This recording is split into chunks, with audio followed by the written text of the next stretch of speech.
चुनाव मंच में आपका एक बार फिर स्वागत है। आज सुबह से लगातार आप देख रहे हैं इंडिया टीवी के चुनाव मंच पर उत्तर प्रदेश की राजनीति के महारथियों को और दिग्गजों को 2022 का जनादेश किसका होगा उत्तर प्रदेश, ये हमारे सामने सबसे बड़ा सवाल है। बात पिछड़ों की बहुत लोग कर रहे हैं, बात 80-20 की बहुत लोग कर रहे हैं, बहुत लोग बात कर रहे हैं कानून व्यवस्था की, और बहुत लोग बात कर रहे हैं कानून व्यवस्था के खराब होने की। इन तमाम मुद्दों के बीच आखिर यूपी के वोटर के मन में चल क्या रहा है, इस पर बात करने के लिए हमारे साथ आज उत्तर प्रदेश के 4 वाकई दिग्गज और महारथी नेता मौजूद हैं। मैं चाहूंगा जोरदार तालियों से हम स्वागत करें जगदंबिका पाल जी का, भारतीय जनता पार्टी के सांसद हैं। स्वागत है आपका सर। हमारे साथ मौजूद है राम आश्रय विश्वकर्मा जी, समाजवादी पार्टी के पूर्व समाजवादी पार्टी सरकार के मंत्री और इस वक्त सीनियर लीडर। स्वागत है सर आपका। हमारे साथ संजय निषाद जी हैं, निषाद पार्टी के अध्यक्ष हैं और एनडीए के सदस्य हैं। और हमारे साथ बाबू सिंह कुशवाहा जी हैं, जन अधिकार पार्टी के अध्यक्ष और भागीदारी परिवर्तन मोर्चा के भी संयोजक हैं। आप सबका बहुत स्वागत है। पाल साहब, चुनाव में मैं देख रहा हूं इस बार सबसे ज्यादा बात पिछड़ों की हो रही है और हर नेता मजेदार बात है कि ऐसे बात कर रहा है जैसे उससे बड़ा खैरख्वाह पिछड़ों का कोई है ही नहीं। अब ये समझ में नहीं आ रहा कि पिछड़ा है किसके साथ। जो लोग पिछड़ों की खाली बात कर रहे हैं वो अपने अस्तित्व को बचाने की बात कर रहे हैं। मुझे लगता है कि अब ये अगड़े और पिछड़े की बात नहीं चलेगी। अब अगर बात चलेगी उत्तर प्रदेश पे या देश में तो सबका साथ सबके विकास की बात चलेगी। और वो आप देख रहे हैं कि आज अगर मान लिया उत्तर प्रदेश का चुनावी मंच पे हम आपके साथ खड़े हैं तो उत्तर प्रदेश में पहली बार ऐसा हो रहा होगा कि हमारी सरकार के मुखिया योगी आदित्यनाथ जी आज चुनाव में अगर जा रहे हैं तो अपनी 4.5 साल के रिपोर्ट कार्ड को लेके जा रहे हैं कि हमने उत्तर प्रदेश में किया क्या है। अच्छा, क्या पहली बार आपको नहीं लगता है कि ये पहली सरकार है कि आज जब अखिलेश यादव ये उल्लेख करते हैं कि भाजपा अपने घोषणा पत्र की बात करे, तो देखिए लोग बैठे हुए हैं दर्शक, आप इनसे पूछिए कि जब 2017 का चुनाव था, चुनाव के ठीक पहले इसी शहर में जब भाजपा का चुनाव का घोषणा पत्र जारी हो रहा था, श्री अमित शाह जी उस समय अध्यक्ष से आए थे और उन्होंने भाजपा के घोषणा पत्र जारी करते हुए कहा था कि अगर भाजपा की सरकार आएगी तो सरकार बनने के बाद हम उत्तर प्रदेश के किसानों का 1 लाख रुपए का कर्जा माफ करेंगे। ये कोई छोटी बात थी। सरकार आई, कोई हमने टैक्स नहीं लगाया, कोई हमने मोहलत नहीं दी। पार्टियां घोषणाएं करती हैं, संकल्प पत्र लाती हैं और वो 5 साल डस्टबिन में चला जाता है जी। हमने खुद सरकार बनी, पहली कैबिनेट तब किया जब हमने उत्तर प्रदेश के 86 लाख किसानों का 36,000 करोड़ कर्जा माफ किया है। ये पूरा उत्तर प्रदेश जानता है। तो आप कह रहे हैं जातिवादी कुछ नहीं है इस बार? नहीं, देखिए अगर हमारा सबका साथ सबका विकास न होता तो आज आप देखिए इतने बड़े जुझारू नेता हमारे संजय निषाद जी खड़े हैं। आखिर अगर आज ये विश्वास ना होता मोदी के नेतृत्व में, योगी जी के नेतृत्व में, चाहे अपना दल हो या चाहे हमारे जो भी हम विश्वकर्मा जी खड़े हो, छोड़ के गए वाले बताइए, जो छोड़ के गए वो वाले छोड़ के गए उनसे पूछा नहीं आपने? अभी आए थे कि 5 साल आप कह रहे थे कि मोदी जी और योगी जी में जिस तरीके से सामाजिक न्याय मिला है पूरे 5 साल में कभी आपने स्वामी प्रसाद मौर्य, दारा सिंह चौहान की कभी एक बार भी बात आपने सुनी कि उन्होंने इस सरकार में कोई सवाल खड़ा किया हो? 5 साल उत्तर प्रदेश के मंत्री रहे, 5 साल उत्तर प्रदेश की सरकार में इस सत्ता में बैठे रहे, इंतजार करते रहे वो कह रहे इंतजार करते रहे आप सुधर जाएंगे, आप सुधर जाएंगे। अब जब ऐन वक्त आ गया तो नहीं सुधरे, जब चुनाव की घोषणा हो जाए। और आज भी बेटी सांसद है भारतीय जनता पार्टी का, ये कौन सा तर्क है कि अगर आज वो वहां चले गए और वो भारतीय जनता पार्टी की सांसद बनी है तो मुझे तो नहीं लगता है कि वो किन कारणों से गए हैं कि आज उनको उत्तर प्रदेश में कोई नाराजगी हो। ये किन्हीं स्वार्थों से गए होंगे, आज उसका जवाब तो उनको देना। वो जिनके साथ गए वो बता दें कि क्या कोई स्वार्थ था या आपने कैसे लुभाया उनको विश्वकर्मा जी, जो इनके साथ ही छोड़ गए। जो जगदंबिका पाल जी कह रहे हैं कि बीजेपी ने नारा दिया सबका साथ सबका विकास, सबका साथ तो लिया लेकिन विकास केवल कुछ लोगों का किया। पिछड़े दलितों के साथ सबसे बड़ा धोखा भारतीय जनता पार्टी की सरकार में हुआ।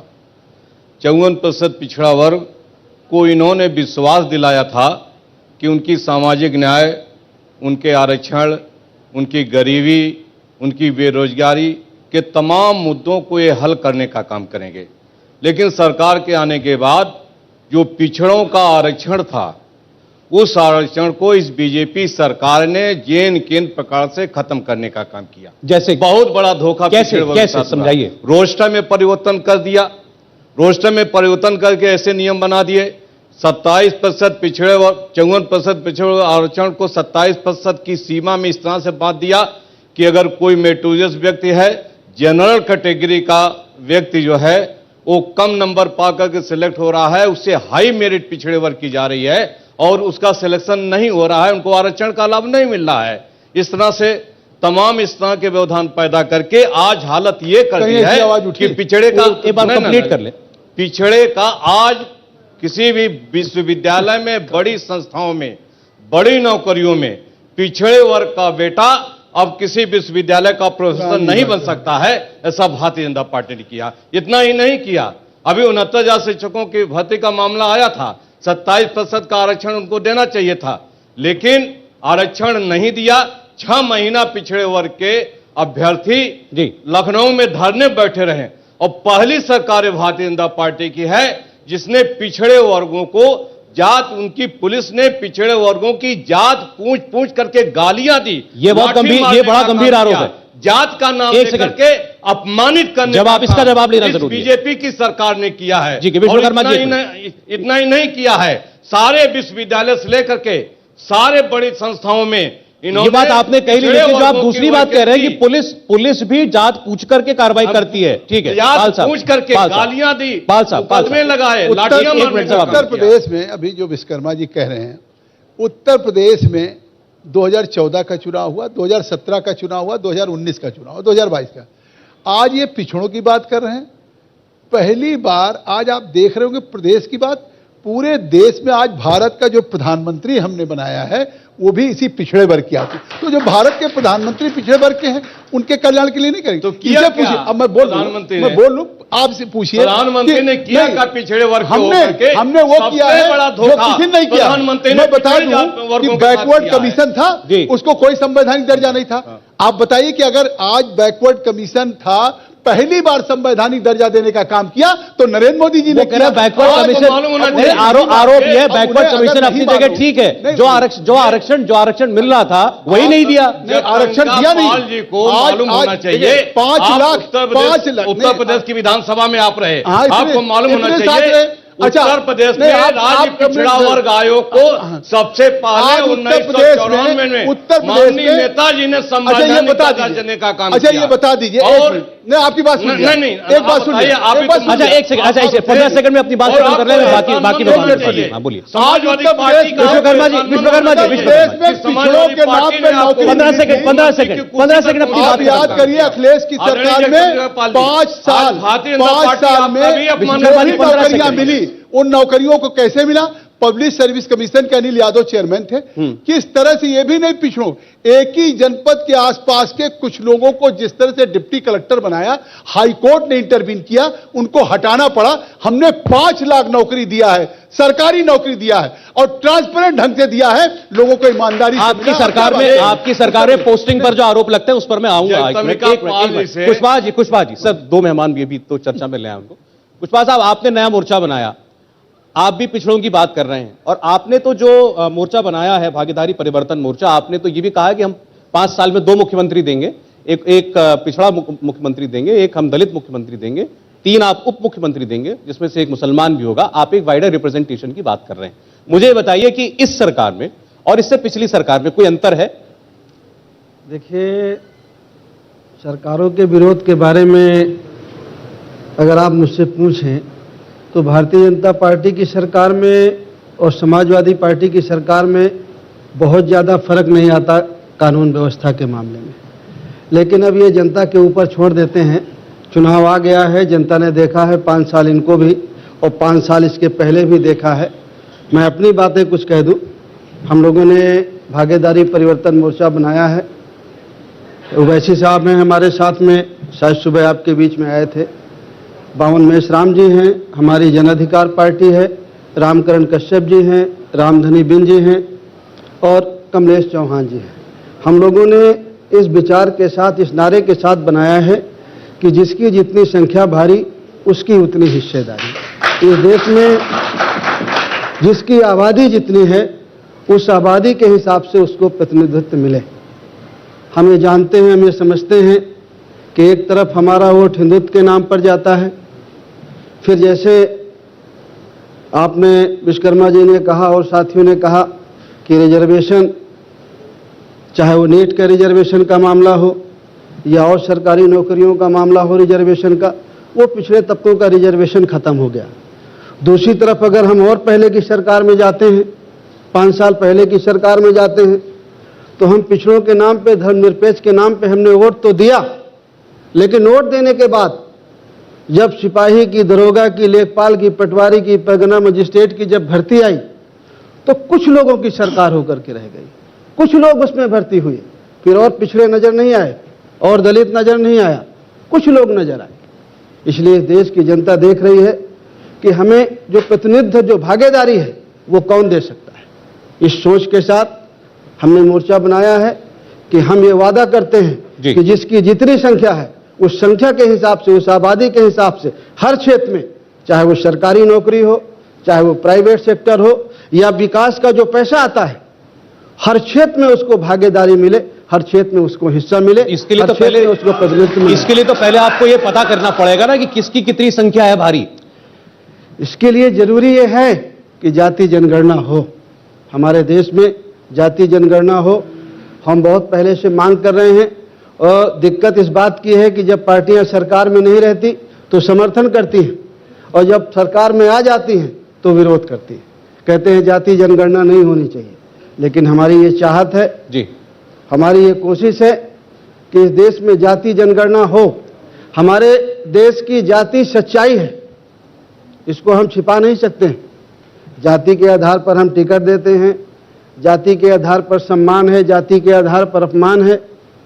हम महात्मा फुले, साहू और अंबेडकर को मानने वाले लोग हैं। पहले तो मैं आपकी इस बात के लिए तारीफ करूंगा कि मैंने पहला नेता ऐसा देखा है जो खुल के कह रहा है कि पार्टियां जात देखकर टिकट देती हैं। ये तो किसी से पूछ लीजिए, हर आदमी मना कर देता है। ये पाल साहब साफ मना कर देंगे कि हम जात नहीं देखते। क्यों पाल साहब? बिल्कुल सही कहना, हम योग्यता देखते हैं, किसकी विजिबिलिटी है क्षेत्र में, किसकी लोकप्रियता है। आप जानते हैं इसमें जात फैक्टर होता है ना? नहीं, देखिए, हम एक सोशल इंजीनियरिंग होता है और आज उसका पूरे देश में जो लोगों का विश्वास बना है हमारी पार्टी में, हमारे नेतृत्व के प्रति। क्यों? आज अभी हमने 27 ओबीसी के हमने मंत्री बनाए भारत सरकार में, ऐसे उन समाज के लोग जिनको कभी प्रतिनिधित्व नहीं मिला। आप देख रहे हैं एसपीएस बघेल, गणरिया पाल समाज के लोग कभी प्रतिनिधित्व बनाया। अरे भाई आप सुन लीजिए, क्या और उसके जा रहे हैं। अच्छा, मैं आता हूं, उसमें दूसरे वाले वीडियो भी आ रहे हैं। बात में मंत्री बनाने की बात कर रहा हूं, आप सवाल उसमें दूसरा खड़ा। एक बार जरा निशाद साहब, निशाद साहब एक मिनट, आज उत्तर प्रदेश एक बार जरा निशाद साहब की बात भी सुनिए। या पंकज चौधरी जी हो, एसपीएस बघेल जी हो, भानु प्रताप जी हो, निशाद साहब से मेरा सवाल है सर, एक मिनट जरा उनका एक पहला कमेंट आ रहा है। पहला बात तो देख रही है प्रदेश की जनता। लेकिन एक बात बताइए निशाद साहब, पिछले सभी बारी लोकसभा में विपक्ष ने उनको इंट्रोड्यूस नहीं करने दिया प्रधानमंत्री। ठीक नहीं, ये बात करेंगे बैकवर्ड की, ये बात करेंगे बैकवर्ड की, बैकवर्ड की भागीदारी हम सुनिश्चित कर रहे हैं। जब ये एक एक करके, समझे निशाद जी, एक एक करके जब लोग जा रहे थे इनको छोड़ करके, कभी एक आध बात आपका ही जो जात की बात करना चाहते हैं, एक सेकंड, जातिवाद तो भारतीय जनता पार्टी करती है। विश्वकर्मा जी, विश्वकर्मा जी, पाल साहब, विश्वकर्मा जी, सबका साथ, सबका विकास और सबका विश्वास, वो भी यही बोलेंगे। जात का विकास किया, एक साथ सबका लिया, अपनी जात का विकास किया। केवल बता दे विश्वकर्मा जी, सर एक उनकी बात कह रहे थे, बाबू सिंह कुशवाहा जी क्या कह रहे थे, आईना तो दिखाया आपको। नहीं, मैं देखिए 4 लोग हैं, आप लोग बहुत सीनियर लोग हैं, मैं तो बिल्कुल नहीं चिल्लाना चाहता आपके सामने। निशाद साहब को मना कर, मैं दोनों को मना कर रहा हूँ। निशाद साहब, और ये मैं बता दूं आपको, बोलेंगे तो हम बोलेंगे। निशाद बोलने में सबसे भारी आवाज उन्हीं की है जो बोल नहीं पाए अभी तक। निशाद जी भी बोले, ठीक, एक सेकंड। निशाद साहब, मैं ये कह रहा था, ये राजभर जी जब राजभर जी छोड़ करके गए 2 बरस पहले, अभी स्वामी प्रसाद मौर्य जी गए और जितने लोग गए, तो उस वक्त आपको नहीं लगा कि यार ये सब छोड़ के जा रहे हैं? कोई किसी को मौसम वैज्ञानिक कह रहा है, कोई कुछ कह रहा है, कहीं मैं गलत ना फंसा रह जाऊं। मैं तो आज आपके चैनल को बधाई दूंगा कि 70 साल बाद पर चर्चा हो रही कि कौन पिछड़े हैं, पिछड़ों की खोज हो रही है। मैं तो चाहूंगा कि 5 साल खोज होती रहे और चर्चा चलती रहे तो उनकी समस्या समाप्त हो जाए। जब इलेक्शन आता है तब पिछड़े, तब दलित, तब जाति खोजी जाती है। हम कहते 5 साल भी हो, जिनकी आप बात कर रहे हैं और जिन सरकारों की नुमाइंदी बैठे हैं लोग, उनकी बात हमारी जो बिरादरी है निषाद मछुआ समुदाय, उसका एक गौरवशाली इतिहास रहा है। देश को आज़ाद कराने में उसकी भूमिका रही है। अंग्रेजों को काट काट के उसने मारा है। इस देश को लुटेरे जो देश को लूट के लेके जा रहे थे, तो उन्हें सबसे पहले पहचान कर उन्हें भगाया इस देश में, और उनके साथ सभी पार्टियों ने अन्याय किया। हम तो न पिछड़े में हैं न दलित में हैं, हम तो लटकू राम हैं। हमें लटका कर हमारी नौकरियों पर सभी लोगों ने, पिछली सरकारों ने लूटा है। हमें उम्मीद है कि मैं भारतीय जनता पार्टी के साथ इसीलिए आया हूं कि सबका साथ सबका विकास, सबके साथ विश्वास है। अब बिना भेदभाव के हम नौकरी दे रही है, इसलिए हमें पूरा विश्वास है कि हमारी समस्या समाप्त होगा। जिनको छोड़कर भागने की बात कर रहे हैं, वो जब तक रसगुल्ले में चीनी था तब तक तो रसगुल्ला खा रहे थे, और जब चुनाव आयोग ने चीनी कम कर दिया तब उन्हें लगा कि नहीं, अब चीनी पता नहीं इसमें पड़ेगी कि नहीं पड़ेगी, फिर इधर उधर जाने लगे। वही लोग रिपोर्ट कार्ड दे के गए हैं कि मोदी जी अच्छे हैं, योगी जी अच्छे हैं, अमित शाह जी अच्छे हैं, भाजपा बहुत अच्छी है, हम मंत्री थे तो हमने बहुत बढ़िया काम किया है। तब वो आवाज नहीं थी। सामाजिक नेता बनते हैं तो समाज की आवाज उठाना चाहिए ना। जैसे डॉक्टर संजय, चाहे मोदी जी का मंच हो चाहे अमित शाह जी का मंच हो, मैं वहां चिल्लाता हूं, बोलता हूं कि पिछली सरकारों ने मेरे साथ बहुत भेदभाव किया, अन्याय किया, धोखेबाजी किया। मैं वकील हूं, वकालत कर रहा हूं। आप जज हो, आज नहीं कल आप फैसला करो, मैं तब तक वकालत करता रहूंगा जब तक फैसला नहीं होगा। पिछली सरकारों के हाथों में जब कलम थी तो हमारे खिलाफ चलाया, हमारे लोगों को पिछड़े के नाम पर वोट ले लिया, लेकिन जब नौकरी देने की बात आई तो लिस्ट लखनऊ से जाता था। हमारे लोग अगर कह देते थे निषाद सहानी है, केवट मल्ला बिंद कश्यप कहर दीवर रखवार बातम सुरैया खुलवट चाई राजभर तेली बढ़ई, कोई बोल दे मौर्या हैं, तो उनके सीने पर 2 ऊंचा मारकर उसे लात मारकर भगाया जाता था कि तुम्हारी सीना 2 इंच कम है। तो आज कम से कम बिना भेदभाव के मोदी जी भर्ती कर रहे हैं, अब सीना नहीं घट रहा है, वो लोग भर्ती हो रहे हैं। मैं कहता हूं पूरा बात हो जाने दीजिए। ये पिछड़े का पिछड़ापन क्यों है? आज के दिन में पिछड़े की नुमाइंदगी करने वाली जो सरकार थी, क्यों नहीं 5 काम गिनाती हैं? जब वो सत्ता में रहे 5 बार, तो गिनाना चाहिए ना कि मैंने 5 काम बढ़िया से किया है पिछड़ों को अगड़ा बनाने में, उनकी समस्याओं को दूर करने में, विकास की मुख्य धारा में लाने के लिए। अभी तो आपकी बारी है बताने की, 5 आप बताइए पहले। और आप 5 साल के पहले आपने 5 बताए। मैं कहता हूं मैं काम कर रहा हूं ना, मैं बताता हूं आज के दिन में 5 काम मेरा क्या हुआ। बता रहे काम बता। 5 काम क्या हुआ? मत्स्य मंत्रालय में, मत्स्य मंत्रालय अलग नहीं था, हमें कृषि के अंदर ढुका के रखा था। सबसे ज्यादा डीडीपी ग्रोथ मैं कर रहा था। इस देश में 18% आबादी निषादों की थी, उनके लिए कोई व्यवस्था नहीं था। मत्स्य मंत्रालय मोदी जी ने अलग किया, मैं उन्हें बधाई देता हूं। आज के दिन में बेचारे गरीब हैं, ये शोषित हैं, इनके साथ न शिक्षा है न न्याय है न कुछ है, इनके बाद अनपढ़ गंवार हैं, ये साइकिल से जाते मर जाते थे, कोई बीमा नहीं होता था। आज फ्री बीमा उनका है। निषाद राज राम जब इकट्ठे गले मिले थे तब दुनिया में शांति आई थी, तो कम से कम उसको पर्यटक स्थल घोषित किया। तो पाल साहब, आपकी पार्टी तो कानून व्यवस्था पर चुनाव लड़ रही है, इस बार ऐसा लग रहा है कि आप मेरी बात सुनिए, आप मेरी बात सुनिए, मेरी बात सुनिए। 8 मंजिल के ऊपर से फेंक दिया जी, और पुलिस वाला जो वहां का था आरोपी को चाय पिला रहा था कि चिंता मत करिए सब। जवाब ले लूं सर। मेरा ये आरोप नहीं है, मैं ये चाहता हूं, सुनिए मेरी बात पाल साहब, मैं ये चाहता हूं, मेरा आरोप नहीं है आप पर, मैं ये चाहता हूं कि चुनाव है, आपको वोट की जरूरत है। इस समय तो आप कार्रवाई करिए, इस समय तो आप इंसाफ करिए लोगों के। ठीक है, ठीक। आखिरी कमेंट, आखिरी मैं एक बात कह दूं, बोलिए सर, कि शायद एक उत्तर प्रदेश में योगी आदित्यनाथ जी की सरकार बनने के पहले उत्तर प्रदेश की क्या तस्वीर थी? उत्तर प्रदेश की सड़कों पे या उत्तर प्रदेश में जिस तरह से बहन बेटियां हों, या जिस तरह से अपराधियों के हौसले बुलंद थे, जिस तरह से लोग पलायन कर रहे थे, जिस तरह से पूरे प्रदेश में दंगे हुए, जिस तरह से अपराध हो रहे थे, मैं उसकी फहरिस्त नहीं गिनाना चाहता हूं। जैसे 2-4 घटनाओं को कहा, मैं निश्चित तौर से कहता हूं कहीं कोई घटना होती मेरी बेटी के साथ या बहन के साथ, लेकिन यह सरकार पहली है कि अगर कहीं भी कोई घटना तो उस पर 0 टॉलरेंस है। उनको या तो जेल में भेजा और या तो मुख्यमंत्री ऊपर चले गए, किसी भी अपराधी को छोड़ने का पाल साहब, ये बात मैंने आरोप नहीं लगाया, ये बात मैंने आरोप लगाने के लिए नहीं कही। खत्म करना पड़ेगा, मुख्यमंत्री जी का आने का समय हो गया है। की बेटी के साथ बलात्कार हुआ, विश्वकर्मा की बेटी के साथ भी जोड़ लीजिए। बाराबंकी में ये सारी घटनाएं जहां हो रही हैं, तो ये जो अगर ये इतने बड़े पैमाने पर है तो लोगों की लेके भावना होगी, वो तैयार नहीं है। समय और होता तो हम और बात कर सकते थे। धन्यवाद करूंगा पाल जी का, विश्वकर्मा जी का, साहब का, पुष्पा साहब का, बहुत धन्यवाद, बहुत धन्यवाद, बहुत धन्यवाद, शुक्रिया, धन्यवाद आपको। इंडिया टीवी हर वक्त हर जगह डाउनलोड करने के लिए सर्च करें India TV news Google play store या ऐप स्टोर पर।